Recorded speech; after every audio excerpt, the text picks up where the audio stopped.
बताइए बन रहा है लड़कियों का मामला, औरतों का मामला है, तो औरतों की संख्या बढ़ानी चाहिए। उनकी मेंटालिटी मेल सुप्रीमेसी को सपोर्ट करती है तो फिर वही गलत होगा। एंड गवर्नमेंट में ऑब्वियसली ऐसे लोगों का तो कोई काम हो ही नहीं सकता।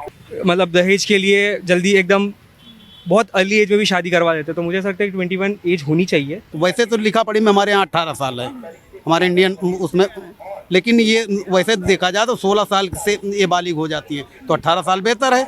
जो डिसीजन है वो लिटरली बिल बहुत ही जेन्युइन है, वो होना चाहिए। सो जैसे कि हमें पता है कि हाल ही में मोदी सरकार ने शादी के लिए लड़कियों की उम्र 18 से बढ़ाकर 21 करने का ऐलान किया है। इसके बाद केंद्रीय मंत्री स्मृति ईरानी ने विंटर सेशन के दौरान लोकसभा में इससे जुड़ा बिल पेश किया, जहां इस बिल को जांच करने के लिए 31 पार्लियामेंट्री पैनल के पास भेजा भी गया है। और पता है हैरानी की बात तो ये है कि महिलाओं से जुड़े इस बिल की जांच कर रही टीम में सिर्फ एक महिला, जी हाँ सिर्फ एक महिला सांसद, जिनका नाम सुष्मिता देव ही है। जी हाँ, मतलब the bill, the decision which is about females, इस पैनल में सिर्फ एक ही फीमेल मेंबर है। Well according to me, when you talking about a women, उनकी राइट्स उनके लिए क्या सही है क्या गलत, चाहे वो एक अलग पर्सपेक्टिव ही हो, उसमें डिफरेंस ऑफ ओपिनियन ही हो, पर एटलीस्ट एक से ज्यादा महिला तो हो, एक से ज्यादा फीमेल तो हो, इस बारे में अपनी ओपिनियन और व्यू पॉइंट देने के लिए उनके पास एक स्टैंड तो हो। अगर 31 मेंबर का पैनल है, I am not saying that it should be 80 and 20, but 50-50 ratio तो होना ही चाहिए, राइट? एंड अगर the change in the legal age to get married की बात करें तो according to me it is a good decision ऑल टुगेदर।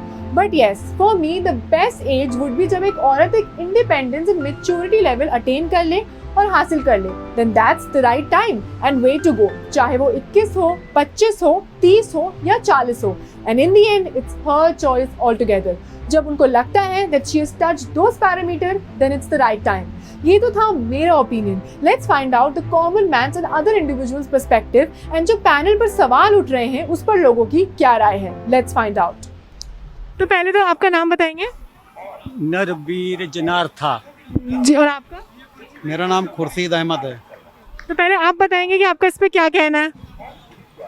नहीं, अगर ऐसा किया है एक तरह से तो ठीक है, मगर आप अगर ये बोलते हैं कि भाई इसमें महिलाओं की जो क्या कमेटी बनी है या कमेटी में ज़्यादा से ज़्यादा जो है महिलाओं का भी योगदान होना चाहिए अपने विचार रखने के लिए। एक ही महिला है? हाँ जी, इसमें है भी। और आप इसके सपोर्ट में है कि 21 साल हो जानी चाहिए शादी की उम्र? चाहिए, कोई बात नहीं, होने चाहिए तो। हाँ, 21 साल तो होनी चाहिए। 18 से बेटर 21 है। बेटर है कि उन्हें 21 साल होनी चाहिए। और इसमें महिलाओं की नुमाइंदगी जो है, आप बोल रहे हैं कि एक ही महिला है, इसमें उस हिसाब से कम 3 से 4 महिलाओं का कमेटी में होना अनिवार्य है। और आप बताएंगे सर? ये सरकार ऐसे ही अन्यायपूर्ण फैसले लेते हैं। बताइए बन रहा है लड़कियों का मामला, औरतों का मामला है, तो औरतों की संख्या बढ़ानी चाहिए। बिल्कुल। एक रखना चाहिए। 31 लोग हैं, एक उसमें 30 लोग पुरुष हैं। शर्म नहीं आती है ऐसी सरकारों को।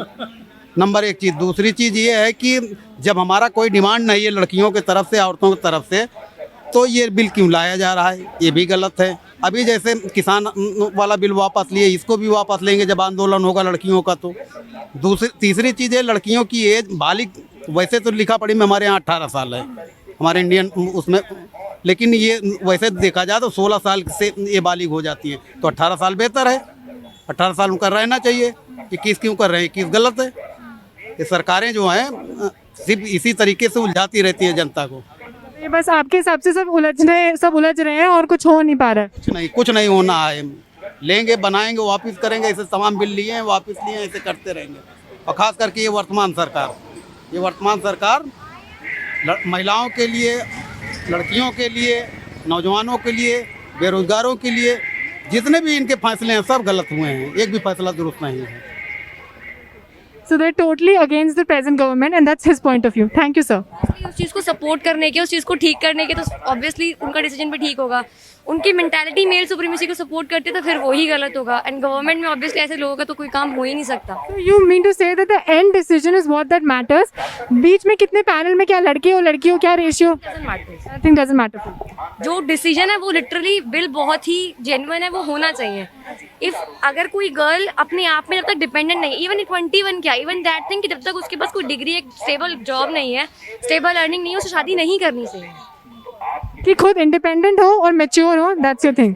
My name is Akshay Bhandari. I just want to know your opinion, your reaction on this particular topic that I just told you. Right. So मुझे ऐसा लगता है कि जो नंबर ऑफ़ मेंबर्स मतलब अगर नंबर ऑफ़ वुमेन्स इस bill में पार्टिसिपेट ज़्यादा भी करती है तो भी ज़्यादा फ़र्क पड़ेगा नहीं, क्योंकि जो एट प्रेजेंट जैसे 31 लोगों का मतलब पूरा ग्रुप है, उसमें से एक वुमेन जो है उसने भी अगेंस्ट में ही वोट दिया उस बिल को लेकर. जबकि मुझे ऐसा लगता है कि ये बिल पास होना चाहिए. लड़कियों के लिए 21 एज जो है वो रखनी भी चाहिए इनको, क्योंकि होता ये है कि छोटी छोटी शहरों में इन चीज़ों का, जैसे लड़की अगर 18 की है तो उसका बहुत गलत मतलब मिसयूज़ करके लोग क्या करते हैं, शादी जल्दी करवा देते हैं, ये करवा देते हैं, मतलब दहेज के लिए जल्दी एकदम बहुत अर्ली एज में भी शादी करवा देते हैं. तो मुझे ऐसा लगता है कि 21 एज होनी चाहिए. और सवाल जहाँ तक है कि मतलब रिप्रेजेंटेशन लड़कियों का ज़्यादा होना चाहिए, पर लड़की अगर मतलब लेडी मेंबर खुद अगर सपोर्ट नहीं कर रही है तो उस चीज़ का कोई मतलब नहीं निकलता है फिर. पर जैसे हमें और एक नहीं करा, बट और अगर वुमेन मेंबर्स होंगे तो हमें थोड़ा पॉइंट ऑफ व्यू मिल सकता है. समझ. राइट. आपका नाम क्या है पहले? प्रज्ञा. योर्स? आकांक्षा. तो इस जो मैंने आपको बताया इस टॉपिक के बारे में, आपका क्या टेक है? I think it is bit unfair because girls are only for what we are holding the meeting, and why there's only one member. So I guess a women would know better. So I think there should be more members in the meeting. Specially अगर at least एक ratio एक थोड़ा एक stable हो जाए, not Be 50-50 kind of, not equal. It should be 50-50. So one is very less according. Are you in support of this कि 21 हो जाए legal age? See, we are no one to judge. सबका अपना अपना take होता है. Someone thinks कि हाँ 21 होना चाहिए, कोई नहीं थिंकता.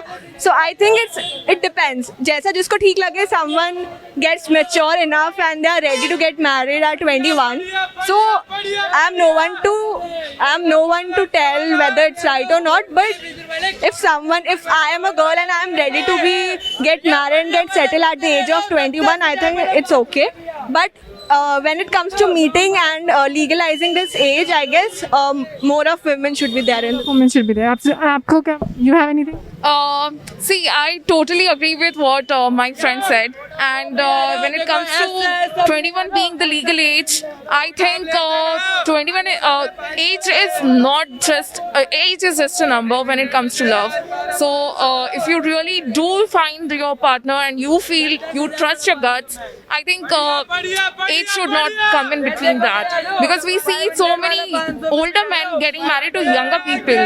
So now that change has come. So I think we should all be cool with younger people getting married. So I think 21, I'm cool with I that. think it's basically more about maturity. Maturity of course. Exactly. So like if taking up, you should be understanding the responsibilities that we have to take when we are planning to get married. So if you are cool with taking up those responsibilities, I think you should go ahead with it and In the get end, it's up to you, right? yeah, it's up to you. तो ये तो था common individuals reaction as well as opinion. So that was all for today's segment. अगर आपको हमारा आज का content और वीडियो अच्छा लगा, then please don't forget to like, share and subscribe to DNP India. आप हमें फेसबुक, ट्विटर, इंस्टाग्राम पे भी फॉलो कर सकते हैं. Keep loving us, keep showering love, stay safe and keep watching DNP India.